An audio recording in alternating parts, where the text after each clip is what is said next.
Guys, twice now I've tried recording this without pressing record. You would think after 3 years I would know how to make a YouTube video, but I'm just double checking to make sure the red light is on. Yep, so that's good. Good start, Sam. Good start. Okay, well, how's it, people? So listen, this is just an update on the coronavirus because people be sending me a lot of messages. Sam, are you dead? Sam, did the virus claim you yet? Spoiler alert, I'm alive! Not just alive, but I'm alive and well. Thank you for checking in on me and for checking that I'm alive. I appreciate it. At least some people care about me. But also, I realized that since the last video I made on the coronavirus, a lot would be an understatement, but a lot has changed since then. When I made that video, you know what video I'm talking about? That I'll put it over here in the space over here. That video, when I made that video, nothing was even happening in Korea. There was no, there were a few confirmed cases, but Korea was not in the news. Like, nothing was happening. And then after I made that video, basically things just spiraled out of control. Kind of like overnight. I never ever thought that Korea would be so much in the news regarding this virus, but here we are. So basically, I think Korea now has the highest number of confirmed cases outside China. I was back at home just like 3 weeks ago, so I know what it's like reading the news from back at home, and now I know what it's like being here in the center of the whole thing. And I can tell you, it's like two completely different worlds. When I was back at home 3 weeks ago watching the news with my parents, the news, the media, they blew it. It's a really serious situation, obviously, but they made it look so unbelievably scary back at home. It was so scary on the news that I did not want to come back to Korea because it just seemed like the dumbest idea, going from the safety of South Africa to the center of the virus in Asia. But now that I'm here, safe and sound in my apartment, safe and sound in Korea, I can tell you that it's alarming, like how the media makes it so scary just for clicks and just for views. Oh my gosh, the media is just gross, honestly, what they do for clicks and views. And to capitalize on a situation like this, it's kind of sickening that people do this, but like they're sensationalizing just for clicks and views. I can tell you that even though I'm in Korea, weirdly, I know you're not gonna believe me, but I feel safe. There were times when I was scared. Like, when I was leaving South Africa, I was pooping in my pants because I was so scared. And then when I got to Korea, I was still quite scared because I was just like so uncertain about the whole situation. When I got into self-quarantine, just the word self-quarantine, it just sounds scary, so I got scared. Now that I've been here for like 3 weeks, I don't feel threatened at all. I feel very safe. My mother phoned me last week and she was having a mental breakdown. It was like full-blown panic mode for her. And she was basically demanding that I come home immediately. Just drop what you're doing and come home. And she was getting kind of annoyed with me because I was just refusing. I refused still to go home. The thing is, I understand. I understand that she's a parent, she's a mother. She's sitting on the other side of the world in South Africa. And when you're a mother and you're in South Africa and your child is sitting in Asia in the middle of the whole thing, I totally get it. I would probably be the same. I still don't think it's the best idea to go home. Number one, I feel quite safe. I'm in a province called Jeollanam-do. This province is still like, it's pretty okay regarding the virus. It's not like Gyeongsangbuk-do, which is where the virus kind of like spiraled out of control, especially the Daegu area. I'm on the opposite side. And I know that, like, even though I'm on the opposite side, that doesn't give many people a lot of consolation because Korea is tiny, so like being on the opposite side of where the virus spiraled out of control, it's not that much consolation. But for me, like, I feel much better. There is so much misinformation out there. So people like my parents, they are reading all of this stuff on the web and they're watching the news and they're being misinformed. And so when I tell them that I feel okay, they think that I'm mad or stupid or brainwashed, or I understand why they think that, but I know, because I was at home not too long ago, that the news is sensationalizing and they're reading all these crazy articles. The other thing is, in my opinion, it is not the best idea to just pack up and go home. The reason is South Africa has no experience with this virus. The virus hasn't reached us yet. So they have no experience with the virus. And in my opinion, even though the government has said over and over, the South African government has said over and over, guys, if the virus comes to South Africa, we are ready. As a South African, I know they are not ready. Okay, we are not equipped, we are not ready, we have no experience with that virus, we are not ready. So being here in Korea, I have healthcare here. If I go to South Africa, I don't have medical aid. I live here, I'm very familiar with my surroundings here. Korea has so much experience now with this virus, of course, and they are so well equipped. I feel much better staying put. The amount of work that the Korean government's doing to combat this virus, it is mind-blowing to me. That's why I'm laughing when I hear the South African government saying that they are ready for this virus. When I can see with my own eyes the amount of work, the extent that the Korean government's going to combat this virus, I know that South Africa is definitely not ready. When you go outside, when you go to bus stops here, they've already built like little sinks at the bus stop to wash your hands. They've put hand sanitizers at the bus stop. When you get on the bus, there's hand sanitizer on the bus for you. They are so transparent with the numbers. They let us know everything about what's happening regarding numbers. And when I say that they're being so transparent, I mean, guys, like when a person is infected and they are being taken away to a center to treat them, they are letting us know of the route those emergency services are using to take that person away to that center, so that you can altogether avoid that route on the road. Like, it's unbelievable how much they are doing to communicate with us. Communication, that extent of that communication makes me feel so much better. The other thing is, I don't know if you know this about the virus, but it's possible to carry this virus without showing any symptoms. That's another reason I would not want to return to South Africa. What if I'm carrying this I'm not. I'm perfectly healthy, fit as a fiddle. Just in case the corona police are watching me, I'm very healthy. But like, what if I carry this virus and then I go home not showing any symptoms, and then I spread it to people back at home? Let me tell you something. I'm not being that South African who comes home and infects South Africa. No, I'm not gonna carry that label with me for the rest of my life. Thank you very much. I'm just worried about South Africa. My colleague, she gave me this website that she uses to check up on numbers of infected and deaths and all of that. So if you want to use this website, I will link it below. So at the moment you can see that we're sitting on 3,526 people.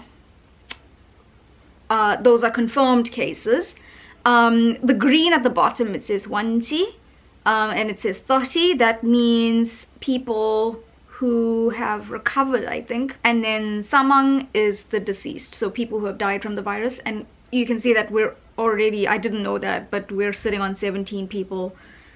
Oi. You can see in like every province is showing you the numbers. Yeah. Another thing is like people just, I think people are panicking so much because they don't understand. A lot of the panic and fear that is being born is out of not understanding. But to be honest with you, that was me. Like, I wasn't reading up just because I was so scared. Like, reading up on articles was making me so scared, but I actually need to so that I understand what's going on. Anyway, so a lot of people are just assuming that when you get the virus you will die, which is a huge misconception, obviously. Like I showed you here, it's showing you how many people have recovered from the virus.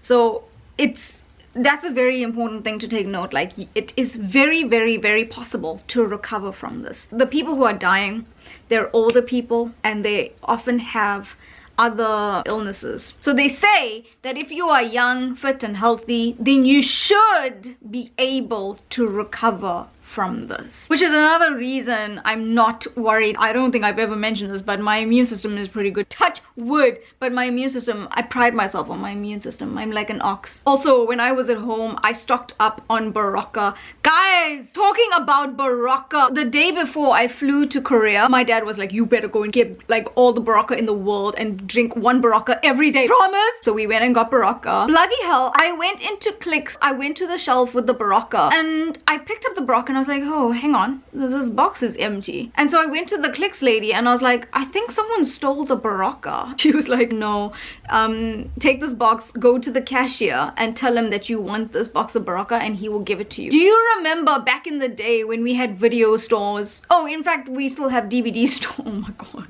video stores. Anyway, remember when you picked a video or a DVD and the case was empty and you had to go to the front and they'd give you the video? Yeah, because it prevented people from stealing the actual video. This is what was happening with the Baraka. And I was like, what? Why on earth are people stealing Baraka? That is the most random thing I've ever heard. Anyway, I bought the Baraka and then I went home. I got the receipt. I didn't even know how much I paid. And then I saw, yo, my heart stopped. If that virus doesn't kill me, that price of Baraka will kill me. It was like 200 and something, 250 or 270 rand for like 30 tablets. What? They got jokes, hey? For vitamin C, I must pay like 10 rand a tablet. I was just like, no wonder these people are stealing the Baraka off the shelf. Anyway, that's a story for another day. I'm getting carried away with my blood pressure. So anyway, so I stocked up on Baraka. I'm having a Baraka every day. I even took some Baraka to school for my co-teachers. Shame. And I noticed my co-teacher is having Baraka. It's quite cute to see that she's having my Baraka. Although I really shouldn't share that Baraka at that price. Do you see what a nice person I am? Even though that Baraka is almost 300 rand for like 30 tablets, I'm still sharing it. Still sharing it. Do you see what a nice person I am? Not to mention humble. Anyway, so yeah. Basically, what I'm trying to say is I feel safe. I'm wearing a mask. I know I said in the last video that masks don't help. I'm retracting that statement. I'm sorry for saying that. It is incredibly helpful because it helps keep your spit to yourself. As disgusting as that is, I'm sorry. But it really does help keep your spit to yourself. So it is actually very useful to wear that mask, especially when you are around others. Yeah, so wearing the mask, sanitizing your hands, still most important thing that you could possibly do. Sanitize your hands always. Do not touch your face, do not touch your eyes, your nose, your mouth, any openings in your face, do not touch it. Also, like, just staying away from people. You can't go to the movies anymore. They've pretty much cancelled all public events. The other day, was it on Friday? This is not funny. Before the BTS people come and stone me to death. It's not funny. I'm just laughing at my friend's reaction because BTS cancelled their concert in Korea because obviously they have to. And my colleague was having, like, guys, I've never seen a mental breakdown until I saw that. Again, it's not funny. It's not funny. It's not funny. It was just her reaction that killed me. Yo, these BTS people, hey? Another story altogether. You can't do anything. You've got to just like stay at home. Literally, I'm going to work, coming back home, and that's it. I'm not even traveling. I'm not taking the bus anymore. I'm not going anywhere. Yeah, I'm taking all the precautions that I need to be taking. The mask story, that's the people, I noticed that people are still on a hunt for masks. So I noticed in my town they have like a station where you have to queue up very early, hey?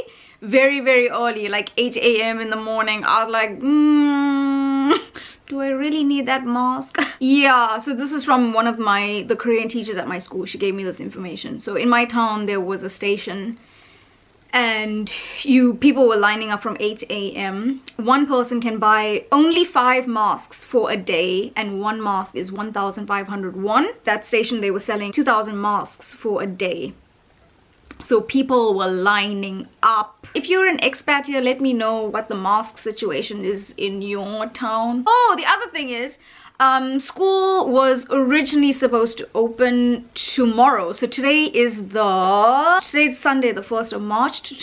School was originally, even before all this virus stuff, it was meant to open tomorrow. Because luckily for Korea, this was still their winter holidays, like basically like our December holidays back at home. This was their winter holiday. So luckily, the holidays soaked up a lot of the delays that this has caused. But now school was meant to start tomorrow, and then obviously because of this mess, government delayed school by a week, only by a week, which is kind of crazy considering like how bad it is. So it's now only going to open on the 9th of March, but because numbers are still increasing, they are expecting that there will be further delays. But I don't know anything about that. We just have to wait for announcements. So for now, school is still opening on the 9th of March. Which brings me to another thing I forgot to mention. The fact that the numbers are increasing. Korea is sitting on 3,000 and something confirmed cases, and this is making people panic. One thing that must be cleared up about this is the numbers are so high in Korea because Korea is so on the ball. The testing is widespread, which is why they are finding a higher number of infected persons. They are saying that in other countries, the states, for example, they are not, the testing is not as widespread. It's nowhere near like the amount of testing that Korea is doing. So that is the reason that numbers are so high here. Just because their testing is so widespread, automatically you're gonna find more people. I think I'm going to stop. I will part with these parting words. I will say that I think, because trust me, I have panicked about this and I'm a lot calmer now. The number one problem in this entire situation is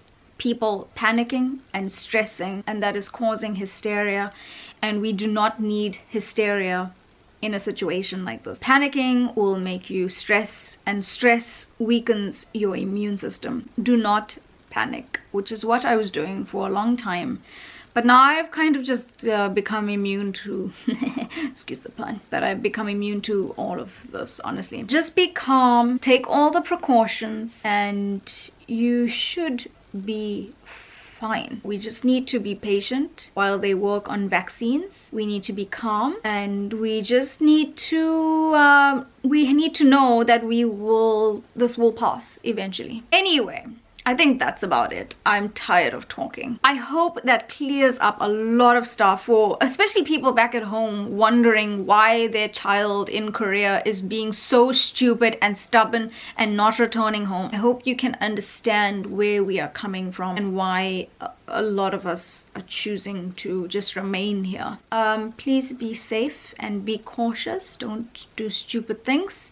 Just stay at home like a good little child. I will see you very soon with a new video. I have skits coming up, and I also have my apartment tour coming up. You guys have been asking me about apartment tours. Oh my gosh, hold your horses. So you have all of that to look forward to. Aren't you just so lucky? See you soon with a new video.